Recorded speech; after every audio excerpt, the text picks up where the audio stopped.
कि महिला आरक्षण कानून पास है, लागू करो, आज करो और अभी करो। ये हमारे इस संविधान के तहत हमारा हक मिला है, जिससे आपने हमें वंचित रखा है। उसमें 33% आरक्षण में हमारी अति पिछड़े वर्ग की ओबीसी की बहनों को छूट गई हैं, उन्हें शामिल किया जाए, उन्हें भी इसमें आरक्षण दिया जाए। मध्य प्रदेश में भाजपा की सरकार है, रीवा में 2 महिलाओं को जिंदा जमीन में गाड़ने की हिम्मत दबंगों ने दिखाई है। पूरा तंत्र चुप है, सरकार चुप है। लाखों बहनें रामलीला मैदान पर पहुंचने के लिए सरकार को घेरने के लिए तैयार है। महिलाओं के लिए जितना कांग्रेस ने किया है, कांग्रेस के शासन में हुआ है, शायद भाजपा ने तो उल्टा उसके ऊपर उतना अत्याचार और उन कानूनों को दबाने का काम किया है, अपराधियों को बचाने का काम किया है। लाले पड़ गए बहुमत के, सरकार कब गिर जाएगी सबको पता है कि 2 बैसाखियां हैं, जिस दिन हटी सरकार औंधे मुंह आकर गिरेगी। मैम, नीतीश कुमार कहते हैं कि महिला हो कुछ नहीं जानती हो, क्या कहेंगी आप? मैं वही तो कह रही हूँ, महिलाओं को कुछ नहीं पता, सब पुरुषों को ही पता है, नीतीश जी को ही पता है। हम आपका पीछा नहीं छोड़ेंगे, हम आपके घर में घुस के आपकी महिलाओं को, आपके घर की महिलाओं को आपकी कथनियां सुनाएंगे, दिखाएंगे। नमस्कार, आप देख रहे हैं नेशनल दस्तक। मैं हूं रंजय कुमार। लोकसभा चुनाव 2024 के बाद भारतीय राष्ट्रीय कांग्रेस एक अलग रंग में नजर आ रही है। संसद से लेकर सड़क तक हर मुद्दे पे उन्हें घेर रही है। और आज हमारे साथ बातचीत करने के लिए मौजूद हैं भारतीय राष्ट्रीय महिला कांग्रेस के अध्यक्ष अलका लांबा जी। मैम, आपका स्वागत है हमारे चैनल पे। धन्यवाद दस्तक का। मैम, आप लोग 29 जुलाई को एक बहुत बड़ा आंदोलन करने जा रही हैं, क्या है वो आंदोलन? देखिए, भारतीय राष्ट्रीय महिला कांग्रेस का राष्ट्रव्यापी आंदोलन की एक शुरुआत है, आगाज है। 29 जुलाई दिन सोमवार भारत की राजधानी जंतर मंतर पर देश भर से महिलाएं आ रही हैं। 3 बड़ी महत्वपूर्ण मांगे हैं। पहली मांग है कि महिला आरक्षण कानून पास है, लागू करो, आज करो और अभी करो। ये हमारे इस संविधान के तहत हमारा हक मिला है, जिससे आपने हमें वंचित रखा है। उसमें 33% आरक्षण में हमारी अति पिछड़े वर्ग की ओबीसी की बहनों को छूट गई हैं, उन्हें शामिल किया जाए, उन्हें भी इसमें आरक्षण दिया जाए। हमारी दूसरी बड़ी मांग है कि महिलाएं महंगाई, बेरोजगारी की से आहत हैं और घरेलू हिंसा का शिकार हो रही हैं, उन्हें महंगाई से राहत दीजिए। मोदी की गारंटी 450 का एलपीजी सिलेंडर था ना, कब मिलेगा, कहाँ मिल रहा है बताइए, वरना दीजिए। हमारा ये है कि महालक्ष्मी योजना, जो श्री राहुल गांधी जी ने नारी न्याय में हमारे पत्र में लिखा था कि हर गरीब परिवार की एक महिला को सालाना 1 लाख रुपया या हर महीने 8,500 आर्थिक मदद सीधा पैसा उनके खाते में डाला जाएगा, ताकि वो महंगाई और बेरोजगारी से लड़ पाएं, उन्हें राहत मिले। तीसरी हमारी बड़ी मांग है सामाजिक न्याय, महिला सुरक्षा। आज देश भर में देखने में आ रहा है कि राजस्थान में सुनने में मात्र 6 महीने में 20,000 महिलाओं के साथ अपराध हुआ है, थाने के चक्कर काट रही हैं, वो न्याय नहीं मिल रहा है। मध्य प्रदेश में भाजपा की सरकार है, रीवा में 2 महिलाओं को जिंदा जमीन में गाड़ने की हिम्मत दबंगों ने दिखाई है। पूरा तंत्र चुप है, सरकार चुप है। तो महिला कांग्रेस ऐसे हल्के में नहीं लेगी। तो देश में ये अपराध जो बढ़ रहे हैं, इन तीनों मांगों को लेकर सामाजिक न्याय, आर्थिक न्याय, राजनीतिक न्याय, भागीदारी के तहत हम ये आंदोलन की शुरुआत कर रहे हैं। 29 तारीख के बाद देश के हर राज्य की राजधानी, बड़ा छोटा शहर, जिला, गांव तक ये आंदोलन इन तीनों जो है मांगों को लेकर आंदोलन करेगा। और ये आंदोलन न्याय का हक मिलने जाने तक, तीनों मांगों को जब तक मान लिया जाता, यूं ही जारी रहेगा।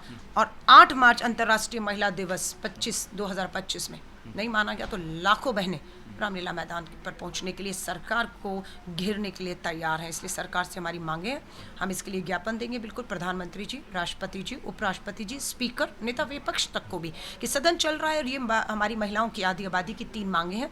सदन के बाहर अगर आधी आबादी उठा रही है, तो सदन के अंदर जो महिला सांसद हैं, सरकार है, नेता विपक्ष है, उनसे भी हम उम्मीद करेंगे कि संसद के बाहर अगर हमारी आवाज़ है, तो अंदर भी लोकतंत्र के इस मंदिर में संविधान के तहत मिले हक अधिकारों पर आप हमारा साथ दीजिए।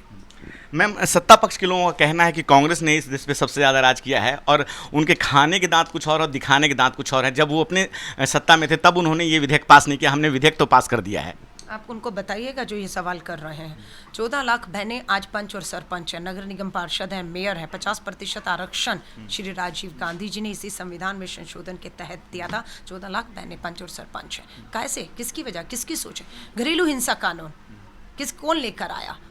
महिलाओं के लिए जितना कांग्रेस ने किया है, कांग्रेस के शासन में हुआ है, शायद भाजपा ने तो उल्टा उसके ऊपर उतना अत्याचार और उन कानूनों को दबाने का काम किया है, अपराधियों को बचाने का काम किया है।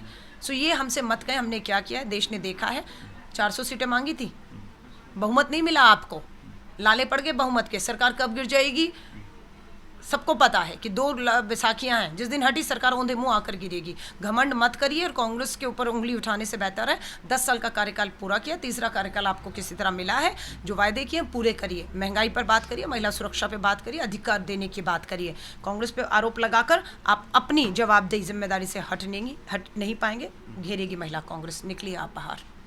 मैम, नीतीश कुमार कहते हैं कि महिला हो कुछ नहीं जानती हो, क्या कहेंगी आप? मैं वही तो कह रही हूँ, महिलाओं को कुछ नहीं पता, सब पुरुषों को ही पता है, नीतीश जी को ही पता है। और उनको ये पता है कि एक महिला के लिए किस तरह की अभद्र भाषा, उसके मान सम्मान को ठेस कैसे पहुंचानी है, ये पता है नीतीश जी। आपको शर्म आती है कि एक मुख्यमंत्री के पद पर बैठकर बिहार का मुख्यमंत्री, बिहार की महिलाएं आपको देख रही हैं, देश की महिलाएं आपको देख रही हैं, आपसे उम्मीद नहीं थी। और आपको बिल्कुल अपनी कथनी के लिए माफ़ी मांगनी चाहिए। आपको माफ़ी तब तक मांगनी चाहिए जब तक आपकी माफ़ी स्वीकार नहीं कर ली जाती। आप माफ़ी नहीं मांगेंगे, अपने कहे का पश्चाताप नहीं करेंगे और इस बात को हमें भरोसा नहीं दिलाएंगे कि आप दोबारा इस तरह की भाषा नहीं दोहराएंगे, किसी महिला के मान सम्मान में अगर ठेस पहुँचेगी, अगर आप नहीं करेंगे तो नीतीश जी, भारतीय राष्ट्रीय महिला कांग्रेस बिहार में, पटना में, बिहार के हर जगह जहाँ भी सार्वजनिक स्थल पर कार्यक्रम में आप जाएंगे और दिल्ली भी आएंगे, हम आपका पीछा नहीं छोड़ेंगे। हम जो भी पुरुष, मैं पार्टी लाइन से ऊपर उठ के कह रही हूँ, अगर महिलाओं के आत्मसम्मान में कहीं ठेस पूछी आपके शब्दों से, हम आपके घर में घुस के आपकी महिलाओं को, आपके घर की महिलाओं को आपकी कथनियाँ सुनाएंगे, दिखाएंगे, ताकि उन्हें भी महसूस हो सके, ताकि वो भी आपको घर में भी घेर सके कि नहीं, इस तरह के शब्द का इस्तेमाल नहीं होना चाहिए था। ये सही संदेश देश में नहीं दिया है। महिलाएं वैसे ही इतना संघर्ष से गुजर रही हैं और सर्वोच्च पद पर बैठे नेता जब इस तरह से करते हैं तो महिलाओं के सम्मान को हल्के में लेते हैं, लेकिन हम हल्के में नहीं लेंगे, ना आपको ना आपकी कथनियों को। कांग्रेस स्वाति मालीवाल के मुद्दे पे चुप हो जाती है? नहीं, बिल्कुल हम कभी भी चुप नहीं हुए। स्वाति मालीवाल के साथ जो कुछ भी हुआ, एफआईआर हुई या नहीं हुई, बताइए? हुई। दिल्ली पुलिस ने अपने आप की, जिसके ऊपर आरोप थे, गिरफ्तार करके आज भी जेल में है। लेकिन साक्षी मलिक की एफआईआर क्यों नहीं हुई थी?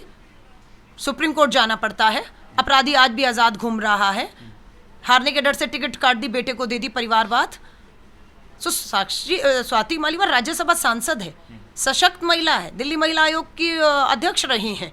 हमें मालूम है, उन्हें उससे अपने हक अधिकार कानून मालूम है और सदन में आवाज़ उनकी गूंज रही है, वो न्याय मिल जाएगा। लेकिन उन बहनों को जिनको न्याय आप नहीं दे रहे हैं, अपने नेताओं को बचा रहे हैं क्योंकि वो अपराध में है, तो स्वाति मालीवाल से ज़्यादा चिंता हमें साक्षी मलिक और उन बहनों की जिन्हें रीवा मध्य प्रदेश में ज़मीन में गाड़ा गया है। मैम, एक आखिरी सवाल, आज 25 जुलाई है और आज ही के दिन जो है फूलन देवी की दिल्ली के आवास में हत्या हुई थी, तो उनके जो विकर सेक्शन के लोग हैं उनको एक तरह से शहादत दिवस मनाते हैं। आप उनके जीवन के बारे में सब कुछ जानती हैं, क्या कहना चाहेंगे उनके बारे में? देखिए, मैं फिर कहूँगी, उनका पूरा इतिहास सब कोई जानता है। सांसद बनी, लोकतांत्रिक तरीक़ों से सांसद बनी, फिर उनकी जिस तरह से हत्या होती है, भावनाएं लोगों की जुड़ी हैं, वो उनका मान सम्मान, जिन्होंने सांसद बनाया, उस आवाज़ को वहाँ तक पहुँचाया, आज वो उसके इस दिन को इस तरीके से मना रहे हैं, तो मैं उसमें कुछ नहीं कहना चाहती। वो उनकी श्रद्धा, उनकी भावनाएं, लोकतंत्र है, इसमें हर एक को अपने तौर तरीक़ों से चीज़ों को करने देखने की इजाज़त है और उसका सम्मान होना चाहिए। तो आपने सुना अलका लंबा जी को, जो कि 29 जुलाई को जंतर मंतर से महिलाओं के हक के लिए एक बहुत बड़ा आंदोलन कांग्रेस करने वाली है, उसके बारे में हमने बातचीत की। क्या है आपकी राय इस पूरी बातचीत पे? आप अपनी राय हमें जरूर बताएं। मैं रंजय कुमार, कैमरामैन आशीष के साथ, नेशनल दस्तक। धन्यवाद। नेशनल दस्तक की आपसे गुजारिश है कि अगर इसको बचाना चाहते हैं तो नेशनल दस्तक को सब्सक्राइब करने के लिए रेड कलर के सब्सक्राइब बटन को दबाएं, फिर बेल आइकन की घंटी दबाएं। नेशनल दस्तक को बचाने के लिए बहुत जरूरी है कि हर खबर को शेयर करें, लाइक करें, कमेंट जरूर करें।